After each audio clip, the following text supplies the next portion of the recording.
Il y a un sonneur de cloche qui attend patiemment depuis quelques minutes et c'est le moment de passer à l'acte.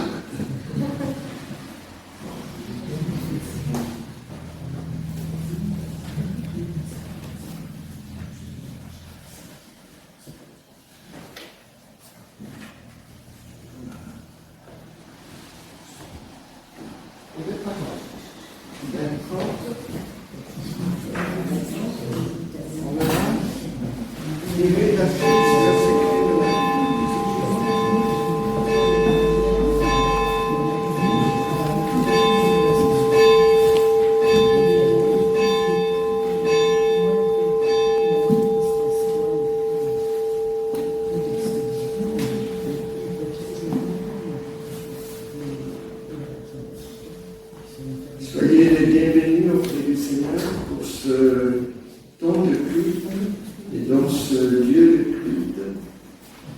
Bienvenue et accueillis comme j'étais accueilli et bienvenue parmi vous.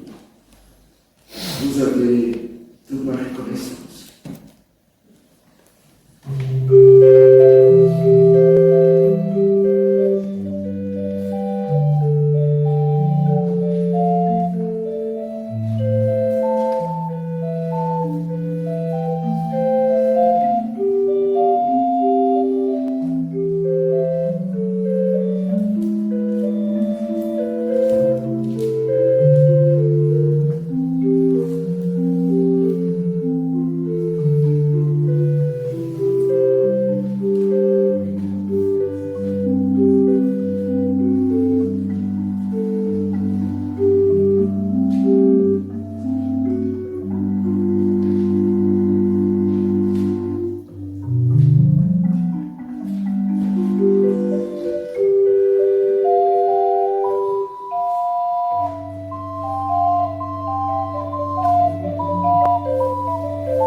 J'avoue les deux pour vous en êtes aperçus et nous nous levons.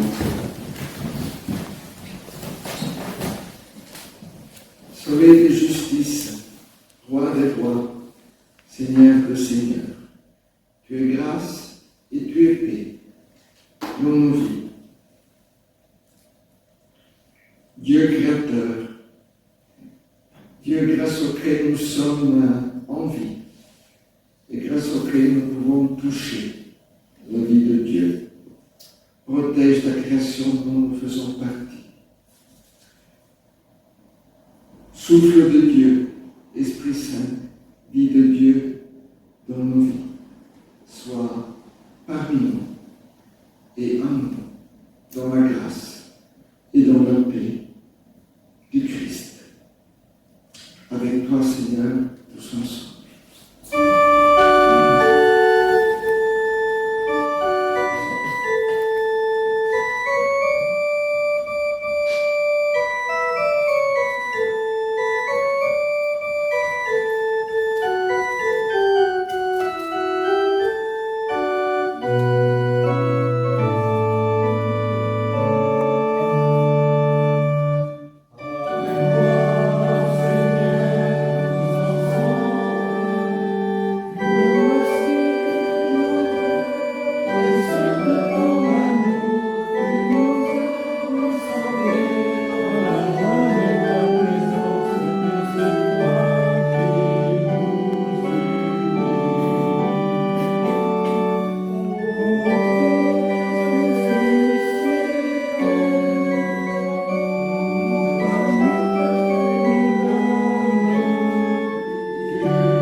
Seigneur, nous te louons.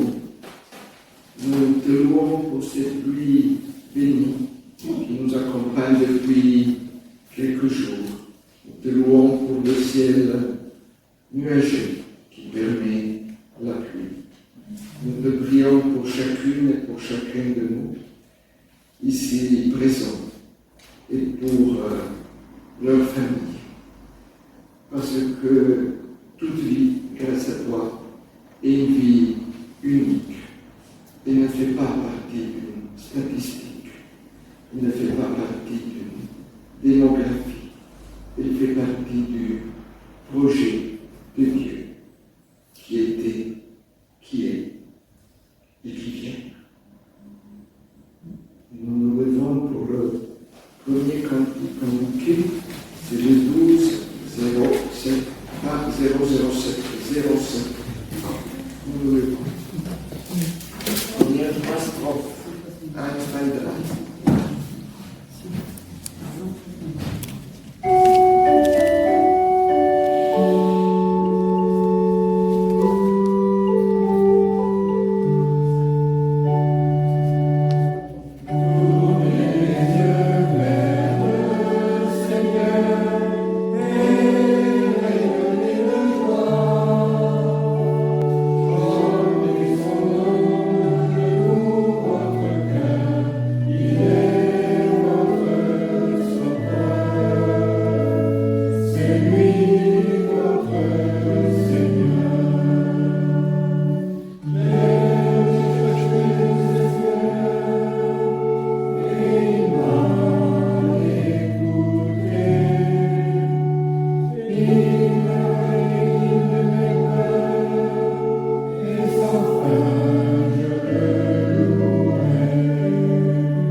Au moment de la loi, des paroles d'alliance, comme c'est écrit dans votre feuille de script, je me permets de vous télétransporter dans les vallées vaudoises d'Italie, Saint-Germain-en-Pisone, près de Lignaron, où il y a un temple assez classique, comme le temple des Cévennes, et là, il y a en bas-relief, comme c'était le cas jadis, on a affiché les tables de la loi, c'est une spécificité du culte des réformés, et sur ces tables de la loi figurent les 9 commandements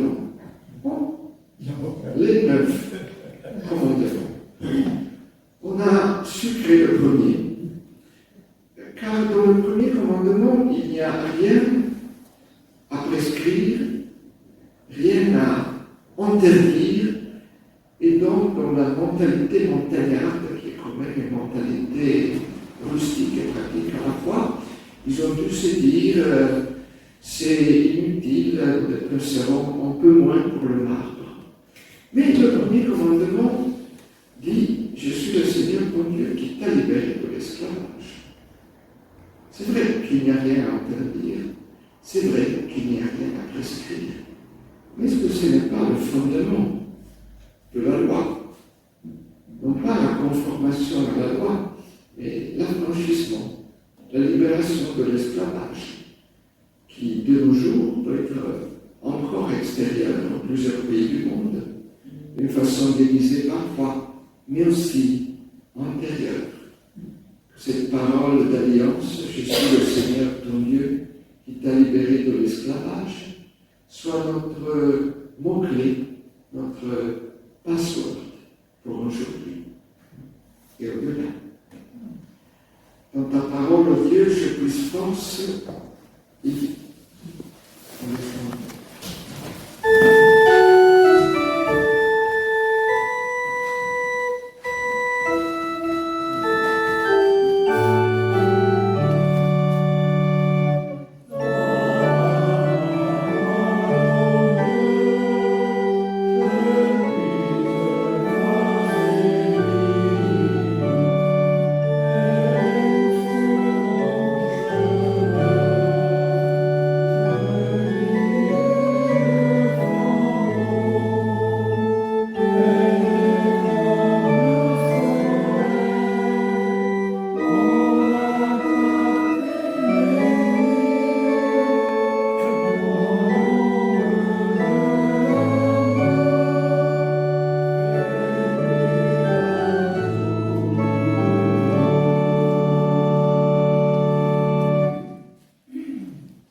dans la prière de repentance, Seigneur, de remettons nos aveuglements sont parfois tellement obnubilés par le faire qu'à la place d'agir, nous nous agitons. Ce n'est pas la même chose. S'agiter, mais le contraire d'agir.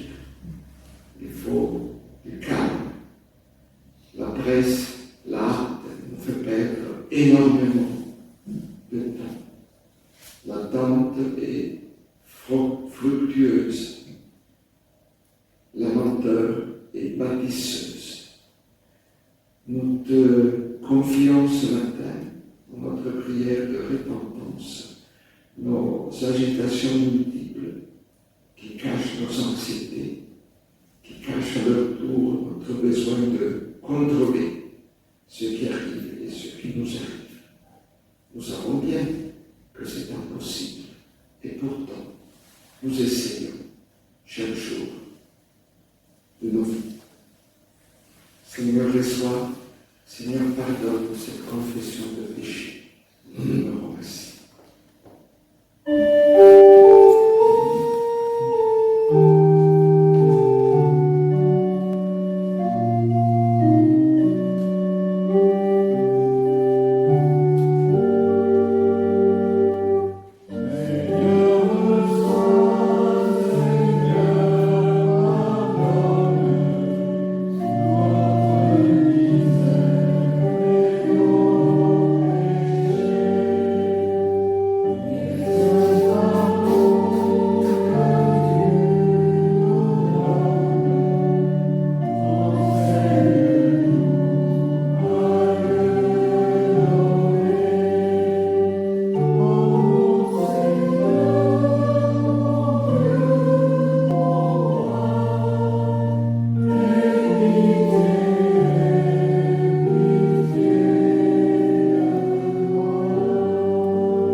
grâce de Dieu procède par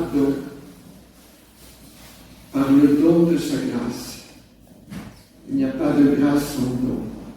Et puisque la grâce de Dieu procède par don, on l'appelle pardon en son seul nom. En don accru, en don au carré, à la puissance de, qui nous accorde une faculté qui n'est propre qu'à l'homme. Les animaux, y compris les mammifères, sont incapables de pardon. On cherche de tourner ses pattes vers le haut et implorer une miséricorde plus forte que lui. C'est une capitulation. Il ne demande pas pardon, il n'est pas non plus pardonné par l'autre chien plus fort que lui, qui savoure sa supériorité et arrête son agressivité. L'homme est l'être qui peut pardonner. Ce n'est pas seulement un être pensant, ce n'est pas seulement un être évolué, même si les actualités politiques et militaires semblent parfois prouver le contraire. C'est quelqu'un qui a une faculté d'aller au-delà de ce qui s'est passé, pour que ce qui s'est passé ne soit pas irréparable. Et le pardon est une monnaie d'échange. C'est un agent de liaison. Nous sommes des pardonneurs, on le souhaite. Pardonner. Et c'est ce pardon originaire qui rend possible cette dynamique, qui est la dynamique de la paix du Christ. Pas d'une trêve, pas d'un cessez-le-feu, pas d'une non-belligérance, pas le fruit d'une négociation ardue. Dans le cœur et dans le monde. C'est cela le pardon de Dieu, rendu possible par le fait que Christ est ressuscité.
Ce matin, un titre un peu exceptionnel, les lectures bibliques ne précéderont pas la méditation, mais seront incorporées dans la méditation. Elles seront nombreuses, comme leur lecture occuperait toute la place de la prédication. Il serait bon peut-être d'écouter seulement l'Évangile et pas les paraphrases d'évangile données par le pasteur. Je vais les résumer. Nous allons peut-être saisir ensemble le pourquoi et le comment. Il y a ce village village des Samaritains. Jésus le traversa alors qu'il aurait pu passer par la Judée, et les Samaritains ne furent pas accueillants. Alors les disciples, ses disciples, lui dirent: Seigneur, veux-tu que nous détruisons ce village? Ah, répondit-il. Et puis, il y a l'histoire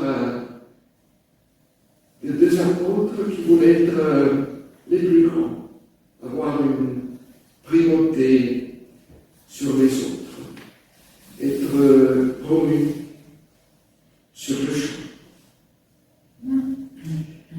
Et puis, il y en avait, pas forcément à Grasse, à Corinthe, il y en avait ceux qui se disaient d'Apollos, donc comme anciennement les courants d'Éphèse, ceux qui se disaient de Céphas. Et le lien avec Jésus-Christ était un lien secondaire. C'était les leaders qui avaient leur fin club. Et puis, il y avait le disciple qu'au moment de l'arrestation de Jésus sortit l'épée et employa l'épée. Et le dernier miracle de Jésus, pour ainsi dire, fut de rattacher une oreille à celui qui était venu là pour l'arrêter. C'est pas commun. Et puis il y a Cléopas qui, sur la route de Damas, annonça la mort de Jésus en Jésus bien vivant. Il fallait le faire. Il l'a fait. Ça s'appelle anti-évangile. Et puis il y a les disciples qui s'endormirent tous au mauvais moment. Jardin de Gethsémani. Ils ont dû se dire que c'était bon pour roupiller. Ça arrive. Et puis il y a Marie, non pas la maman de Jésus, mais Marie-Madeleine qui voit Jésus, le tombeau est vide, et qui le prend pour le jardinier. Des exemples pareils, il y en a des tonnes dans les évangiles. Est-ce qu'il y a quelque chose qui réunit cette histoire si différente piochée dans des évangiles, pardon, synoptiques et non synoptiques? Je me suis dit que oui. Les disciples, accrochez-vous bien, sont dysfonctionnels. Majoritairement dysfonctionnels. Pas exclusivement dysfonctionnels, mais ils dysfonctionnent allègrement pour toute la durée de l'Évangile. Et comme nous sommes les disciples des disciples, il est légitime de supposer que nous puissions être Église, pasteurs, membres de conseils presbytéraux, membres de l'Église, dysfonctionnels à notre tour. Il y a quelques indices, ici, là, dans le monde, et même partout. Cet adjectif dysfonctionnel est un adjectif relativement récent. Moi, je suis fils des années 60 et il y avait, en Italie comme en France, je suppose, l'adjectif fonctionnel qui était très, très positif. Peut-être fonctionnaire, non, mais fonctionnel, oui. Fonctionnel, oui. Ah, le fonctionnalisme, que c'est beau, c'est une rationalisation, il y a de l'efficacité, ça sert à quelque chose, ainsi de suite. La chose ne s'est pas démentie, mais on s'est aperçu, un demi-siècle après, que le fonctionnement peut enfanter le dysfonctionnement. C'est-à-dire que le dysfonctionnement peut être le fruit du fonctionnement et pas l'opposé du fonctionnement. On se met aperçu dans le couple, on se met aperçu en famille. C'est bien par là qu'on a commencé à parler de famille dysfonctionnelle. On se met aperçu en entreprise, on se met aperçu en politique, on se met aperçu à tout niveau. Quelque chose qui peut engendrer aussi son contraire. Et parfois, on a le sentiment que les dysfonctionnements priment presque sur le fonctionnement. Et qu'est-ce que c'est un dysfonctionnement? C'est une perte d'énergie. Je ne dirais pas seulement une perte de productivité et de créativité. C'est une perte majeure d'énergie. En Italie, il y a pénurie d'eau, mais le 30 à 40% de l'eau des aqueducs s'en va par des fuites, n'arrive pas à destination. C'est ça le dysfonctionnement. Ce n'est pas forcément une responsabilité morale, ce n'est pas forcément une faute, ce n'est pas forcément un péché. Et surtout, en Église, mais plus non en Église, il n'est pas trop bon de désigner le dysfonctionnel de service.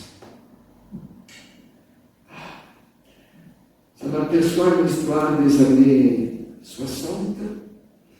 Il y avait Françoise Dolto comme psychologue de l'enfance, et il y en avait d'autres de l'autre côté de l'Atlantique.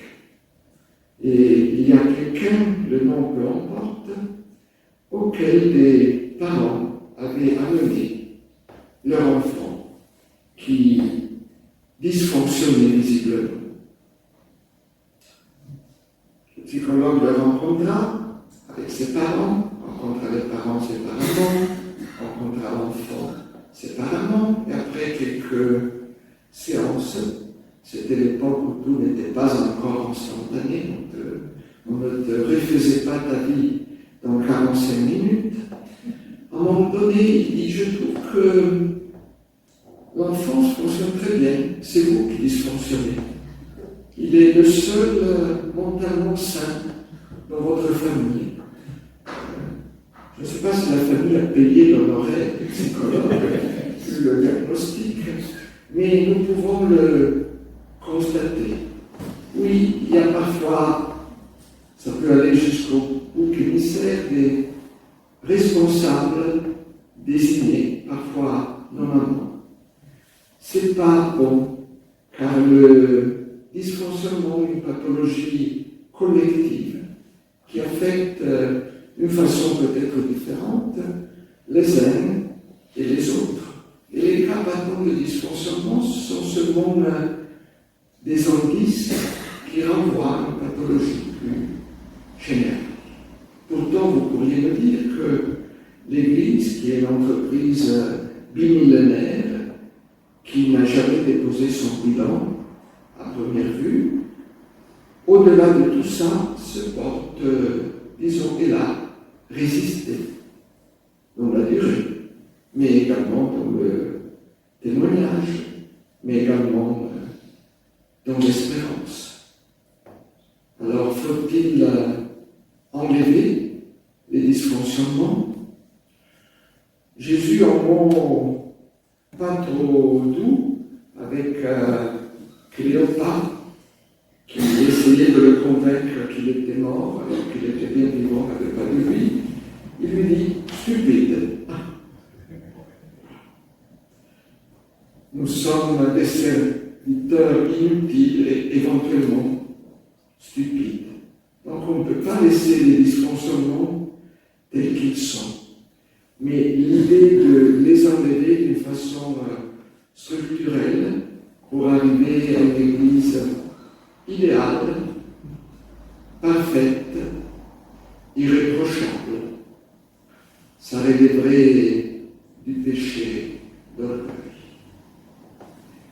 Vivre avec des dysfonctionnements et avec le côté dysfonctionnel qui gît en chacun de nous et qui, selon les moments, peut être puissant, peut être faible, et d'autres se chargeront bien d'avoir des dysfonctionnements puissants et faibles à leur tour. Une cohabitation avec les dysfonctionnements, comme avec les fonctionnements, est possible.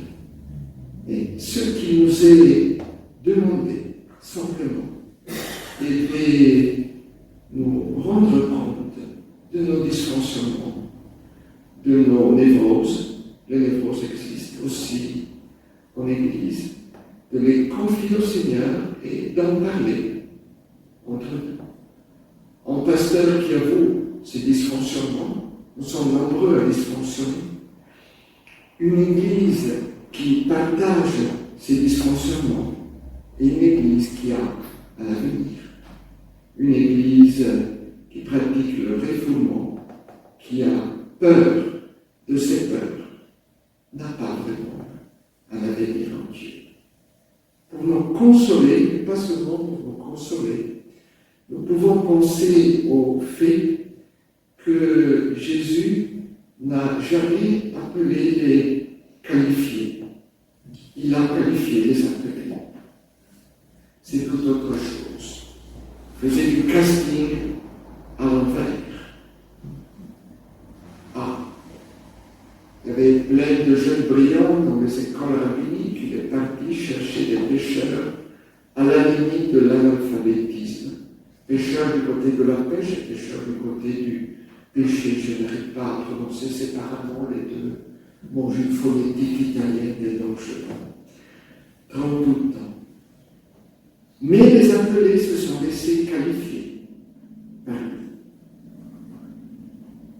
Les gens n'étaient pas préparés, mais les gens étaient prêts.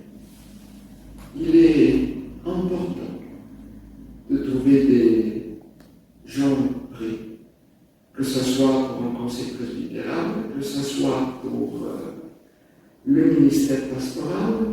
Si tu es prêt, la préparation va arriver. Si tu es préparé ou si tu te crois préparé, c'est une variante qui existe. Tu auras tendance à excéder dans la préparation, une sorte d'overdose didactique, et tu ne seras pas prêt, te manquera toujours quelque chose, alors que l'enjeu consiste à se jeter son élastique, en sachant que les anges de Dieu nous protègent, et le Seigneur aussi. C'est la vocation d'une Église qui peut bien arborer ses dysfonctions, comme le pasteur, comme toute personne, dans toute situation. Très souvent, les parents n'avouent pas leur faiblesse et leur fragilité aux enfants parce qu'il faut se montrer fort. Être fort, c'est important. Se montrer fort est beaucoup moins, car les enfants flairent l'arnaque, même si c'est pour la bonne cause. Et donc cet aveu de vulnérabilité, voilà, la vulnérabilité est littéralement la capacité d'être blessé. Donc le fait de ne pas être cuirassé, de ne pas esquiver, d'arrêter d'esquiver, c'est tellement important pour l'Église de Jésus-Christ. C'est tellement important dans l'éducation des enfants.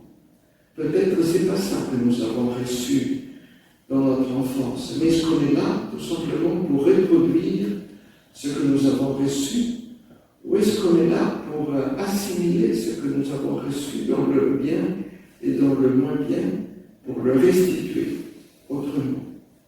Le disciple-là consiste justement à restituer autrement. Le Seigneur nous qualifie au-delà des diplômes, au-delà d'origine, des origines géographiques, au-delà de notre quotient d'intelligence, au-delà de nos maladies visibles ou invisibles. Nous sommes intègres devant lui, nous sommes prêts, individuellement collectées. Encore faut-il s'en rendre compte. Et ne détruisons pas les villages des Samaritains et sont des frères. Jésus n'a pas voulu qu'ils passent à l'acte. Il faut mieux imiter Jésus que ses disciples, tout en étant ses disciples et comme ses disciples. Amen.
Nous levons pour chanter le cantique 36 à 29, les premières trois strophes, Moi, comme je chantais d'une façon dysfonctionnelle, je chantais faux, je vais m'éloigner du micro pour ne pas propager la contagion. Les premières passeports.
Au moment des annonces, une annonce rétroactive.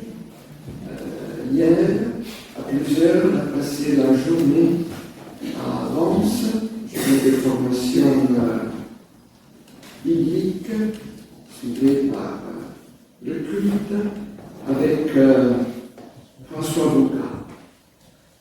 François Bouga est l'un des plus grands exégètes européens. D'habitude, son auditoire, c'est 2, 3, 400 personnes.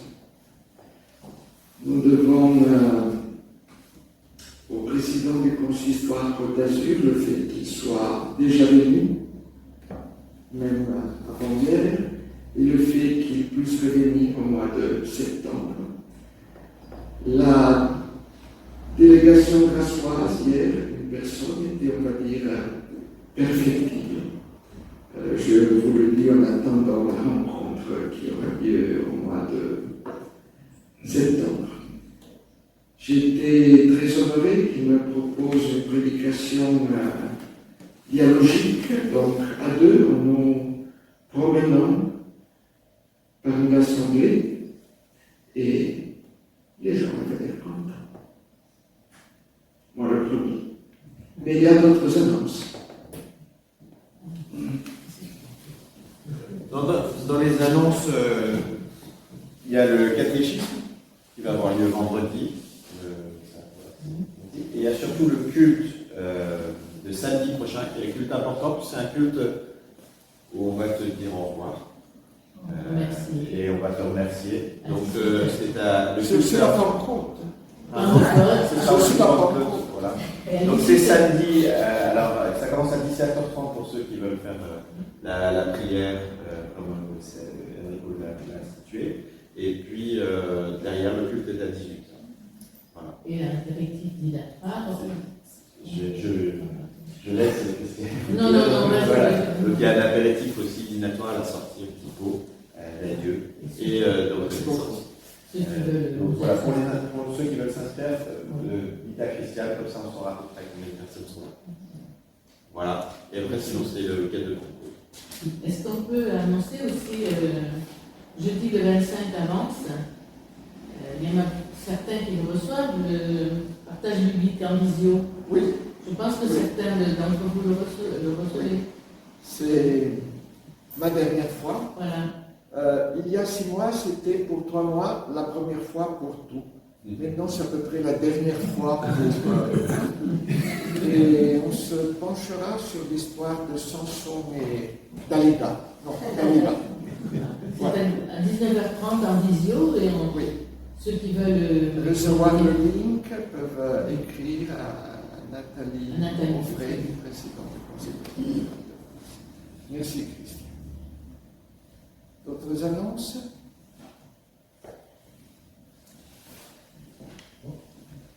Jean-Marc. Jean-Marc. Bien.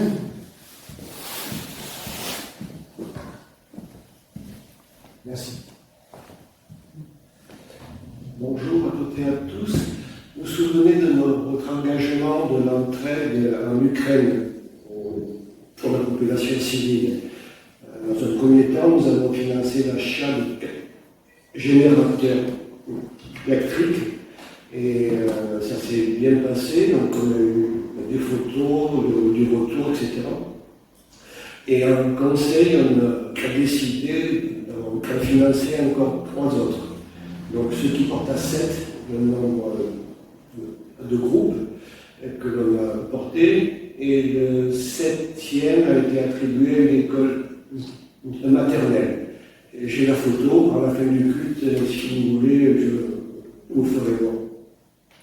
Il nous a paru intéressant aussi de vous faire connaître le pasteur qui fait des déplacements en Ukraine depuis la France, et le président de l'AC3 aussi, donc, qui s'occupe de ça. Je me rappelle, l'AC3 nous a été présenté par la Fédération de l'entraide. Voilà. Et donc ils viennent pour notre fête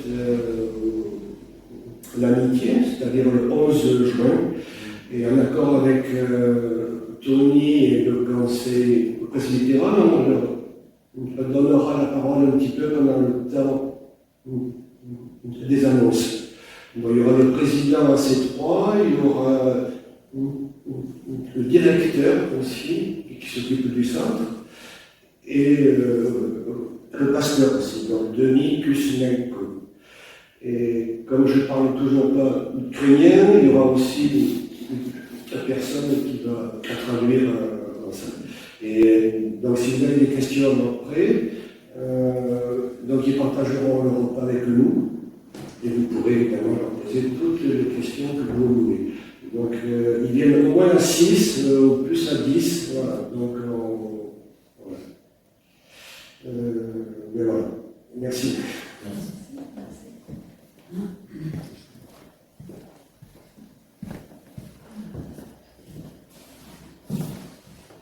Maintenant que j'y pense, cher Jean-Marc, à Belleville œuvre aussi la diaconie vaudoise, donc la diaconie protestante d'Italie, à son tour en lien avec la Caritas. Il serait donc peut-être bon à l'avenir si, sur ce lieu de frontière entre 2 pays, mais aussi entre 2 églises, si on pouvait connecter les 2 petites, mais pas si petites, diaconies protestantes dans le grand ensemble de la diaconie catholique, Caritas en Italie comme Caritas en France. C'est du latin. Le nom du pasteur de ce dimanche est étroitement lié au sujet de la prédication, et c'est un mot bien connu, c'est le mot sabot. Ou plutôt en dérivé du mot sabot. La réponse est facile, mais peut-être inattendue. C'est difficile de se rendre compte quand c'est facile. De quel mot pourrait-il s'agir? Ça va.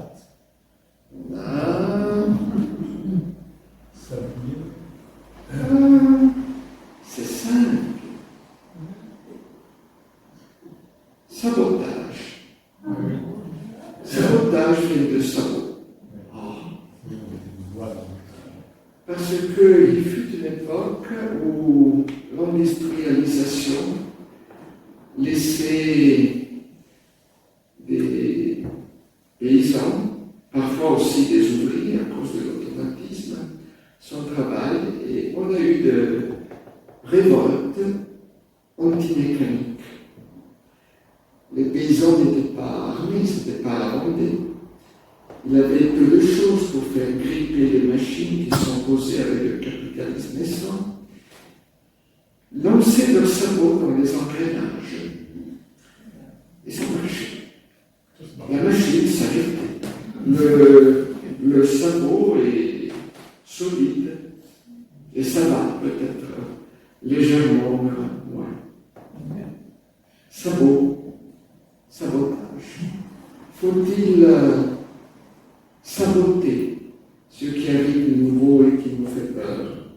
Faut-il saboter l'informatique qui résout des problèmes en créant d'autres?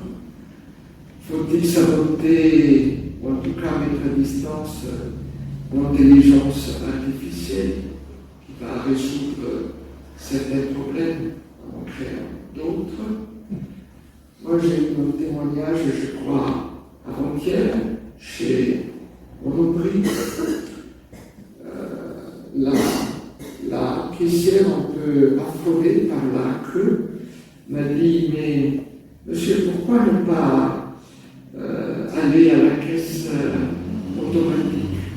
Je lui ai dit, je viens chez vous pour préserver votre emploi et pour empêcher votre patron de vous licencier à court terme ou à moyen terme.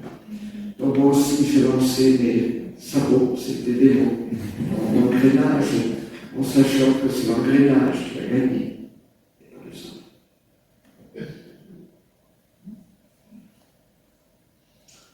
Voici le moment de l'offrande. Le Seigneur est joyeux et généreux.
Les prémices de notre vie de travail, présente ou passée.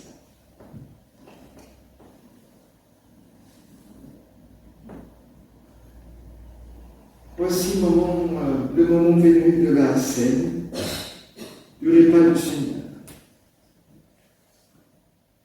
Le Seigneur dit, je me tiens à la porte et je frappe. Qui veut prendre la scène avec moi, je la prendrai avec lui. Le Seigneur ne défonce pas les portes, il frappe. Il ne nous frappe pas, il frappe la porte. C'est à nous de lui ouvrir. Venez, nous pouvons former en cercle autour de ça.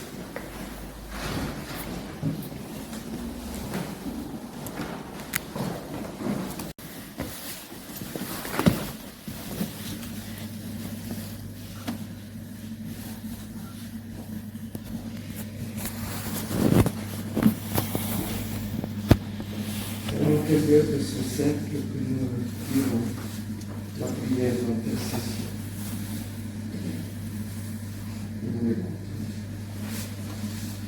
Seigneur, quand notre foi chancelle et que ton amour paraît s'éloigner de nous, quand l'épreuve nous semble incompréhensible et que le découragement nous saisit, toi, notre Père, aide-nous et aide tous celles et ceux qui se trouvent dans notre condition et rends-nous sensibles à leur condition, car la nôtre, comme la nôtre, pardon, est différente. Seigneur, tu la force des faibles, le réconfort des affligés, le refuge de tes enfants en tout temps, tu es notre lumière dans les ténèbres et la vie de ceux-là même qui sont là. Viens nous donner ta paix, rends-nous calmes et confiants. Seigneur, reste avec nous. Comme le dit le psaume 27, le Seigneur est ma lumière et mon salut. De qui aurais-je craint? De qui et de qui aurais-je craint? Amen.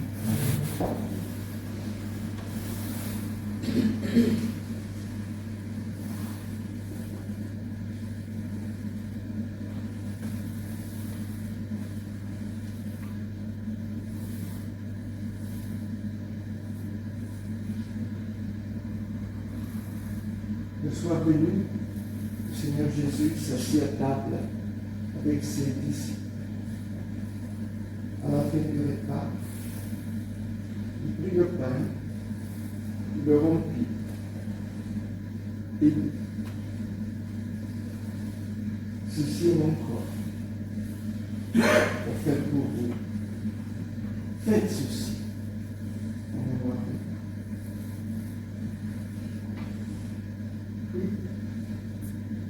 Il la coupe, le leva et dit: ceci est mon sang, versé pour tous.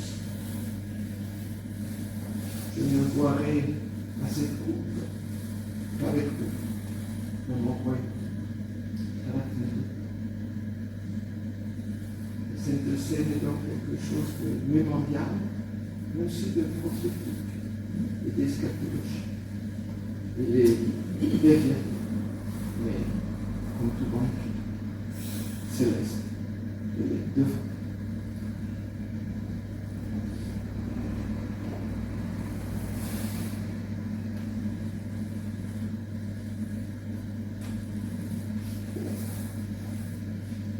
Par où commencer?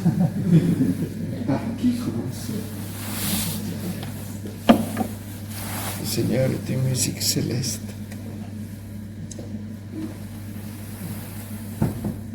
Le Seigneur est confort. Le Seigneur est confort.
sont les premiers à communier, et moi, les pasteurs, les officiants sont les derniers, parce que les prêtres inaugurent et autorisent la communion.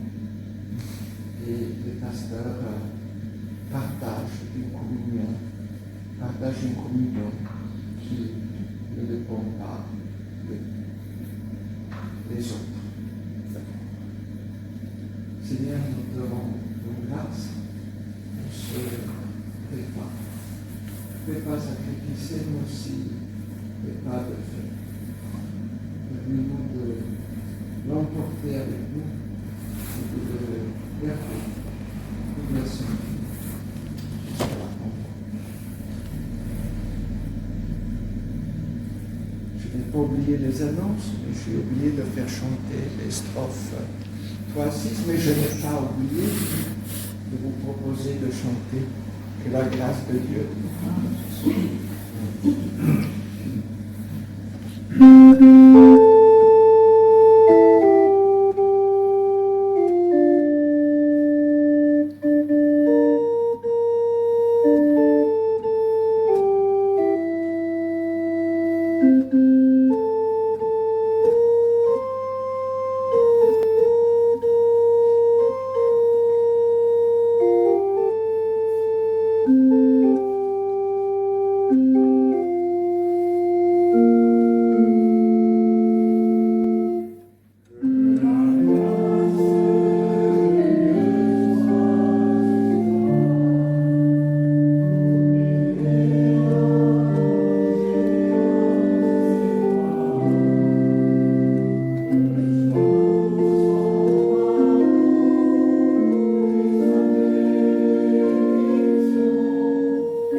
Seigneur Jésus-Christ, dans l'Empire.